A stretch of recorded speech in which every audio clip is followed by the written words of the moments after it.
ఆత్మహత్యలు నివారించడానికి ప్రతి ఒక్కరూ జీవితం పట్ల అనురాగంతో ఉండాలని, జీవితాన్ని ప్రేమించాలని, ఆత్మవిశ్వాసాన్ని పెంచుకోవాలని పశ్చిమ నియోజకవర్గ శాసనసభ్యులు ప్రభుత్వ విప్ పీజీవీఆర్ నాయుడు అన్నారు.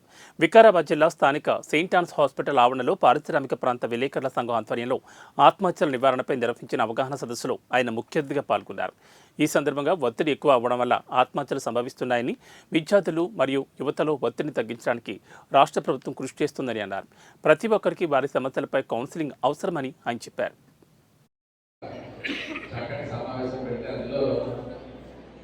విభిన్న కోణాల్లో ఒక సీనియర్ జర్నలిస్ట్ మాట్లాడారు, ఒక సోషల్ వర్కర్ రాగిలక్ష్మి గారు, టీచింగ్ ప్రొఫెషన్ ఇచ్చేమో ఆ ప్రధాన ఉపాధ్యాయుడు, హాస్పిటల్స్ ని రన్ చేస్తూ ఒక చారిటీ సంస్థ, ఒక మిషనరీ సంస్థ, చక్కటి తెలుగులో అందరికంటే స్పష్టంగా మాట్లాడేటటువంటి బీసీ గారు, పోలీస్ శాఖ సూసైడ్ అనగానే